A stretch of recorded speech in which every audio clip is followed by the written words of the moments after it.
I'm Armando Iannucci. I have worked in comedy for the last 20 or so years. Started off as a radio comedy producer, and I did On the Hour, Knowing Me, Knowing You with Alan Partridge, which became The Day Today, and I'm Alan Partridge on television, and since then I've done shows like Trumpet and The Thick of It, and I've just finished doing a series for HBO called Veep.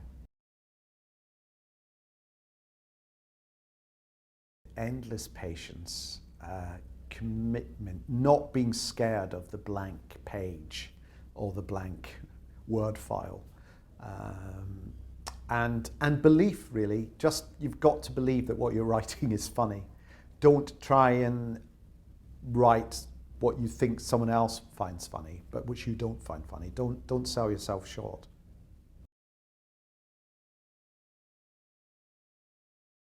I don't know, sometimes it's a very instinctive thing. You can see someone who maybe not have done very much, but who is instinctively funny. I mean, sometimes, for example, Chris Addison, I had him in mind for this character Ollie in The Thick of It.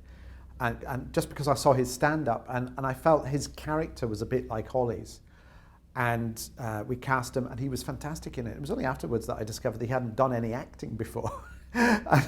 So you're sort of identifying an inherent quality in his personality. I had someone who was my assistant when I was at the BBC, who just happened to contribute the odd idea to Trumpet, and he was really very funny, his stuff. So I asked him to become a writer on The Thick of It. That's Sean Gray, who's now has written on The Thick of It and on Veep. There's no hard and fast rule. It's just I'm just looking for people who you think have a comedy brain. I think that's it. It's like difficult to categorize. It's not so much that they write or they perform or they act or they do stand-up. It's just that they have a comedy brain, and then it's finding the right outlet for that brain.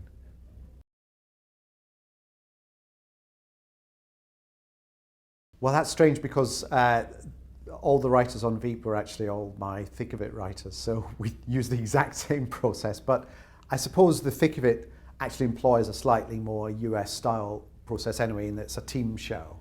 I have individual writers writing maybe the first draft of a script, but then we all swap the scripts around, and everyone has a go on everyone else's script, and then I swap them all again. And so what you're looking for in that environment is because it's more collaborative, are writers who are not proprietorial, who are not fussed if somebody's going to come along and change a line or improve a line or delete a line. I always believe that if you make something as good as it can be, then everyone will get the credit.